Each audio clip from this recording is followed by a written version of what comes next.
Now, I know we are all used to the story of David and Goliath. Growing up in the church, these stories were told countless times of how Israel and David defeated Goliath and his army. But I took some time to go through the story today, and interestingly, there are new revelations I got, and I would like to share. What I got from that is that you need to be careful how you fight your battle. You need to be careful on how you fight your battle. And there are 3 lessons I picked from that story. I learned 1 from Goliath, and I learned 2 from David. In the case of Goliath, Bible makes us understand that Goliath was the biggest, strongest, tallest soldier among the Philistines. However, in the narration, it was said that Goliath had an armor bearer who was carrying his shield. Now, in battle, the shield is what you use to defend yourself when an enemy throws a spear, a javelin, even the stone from David. The shield is what you use to what? Block it or defend yourself. So I'm here thinking, why would Goliath choose a shorter person and give the shield to the person to hold? Then it comes back to me as sometimes when we are fighting our battles, we rely so much on what others can do for us instead of what we should do for our own self.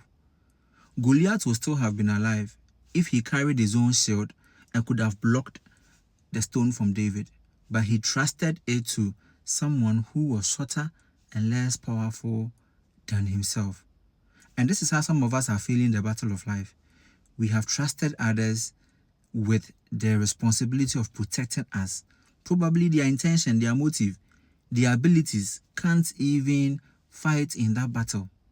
But we have trusted it, and that was one lesson I learned from Goliath. The second lesson, however, the first I learned from David was when David was about going to fight Goliath, Saul gave David Saul's personal armor. So when David was ready to go face Goliath, Saul said, "Come." Then Saul picked his personal armor and gave it to David. David wore it and said, "No, I'm not comfortable in this. I will take it off and go with what I know." The second lesson I learned is that sometimes we are quick to pick people's strategies. We are quick to pick people's advice. We are quick to pick people's resources in dealing with our own issues. The experiences they have, and as a matter of fact, why they have those resources, are not the same experiences we are going through.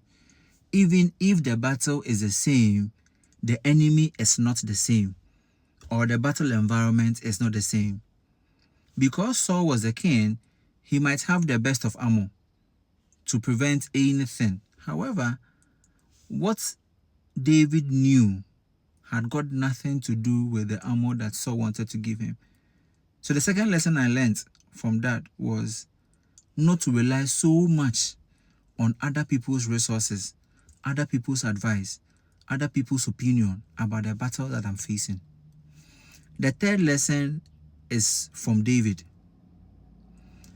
David went to Goliath and he made some pronunciations. I will not be able to quote everything, but he said, "I come to you in the name of God." He made Goliath aware that the God that you are insulting, you are defying, in his name I come. And on this day, I am going to kill you, slaughter your head, and then feed it to the birds. David didn't only go with this statement. However, he carried stones in his sling. The implication of this is that when you are fighting a battle, know what kind of resources to pick along. David would have been dead if he only went to proclaim God. Yes, there are some battles I know you stand and then you shout the name of God, proclaim it, and you win. But trust me, despite that effort, he also carried stone because he knew that at that point he needed something to physically fight Goliath. If he had just gone without anything and just shouted, "In the name of God, fall down," I'm sure nothing would have happened. And Goliath would have just finished him. But even though he went to proclaim the name of God, he still carried 5 stones and a sling. And it is with that he threw it. I don't know what personal battle you are fighting, but for me, the story of David and Goliath has really informed me on how to fight my battles. Well, number one, I'm not going to trust anybody to fight my battle for me, a human being. I'm going to defend myself with my own armor and carry my own shield because I am the one facing the issue. Secondly, I am not going to put my trust in a human being's resources, opinion, information. I will rely on my own intuition and what the Spirit is going to tell me. And number three, I'm not only going to face it in one way, I'm going to go eclectic. Any way that I will need to go, whether 2 ways, 3 ways, 4 ways, that is how I'm going to fight. And most especially individuals who sometimes get too spiritual and put so much emphasis on spiritual things, sometimes you need to be aware of how the physical also operates, and then you need to go in that tangent. This is what I learned, and this is what I can share. I believe that you might have also you might have your own opinions about that, and if you have a different revelation about this, the comment section is open. You can also put in, and then we discuss this further. Thank you for your time, and I really appreciate any response that goes down there.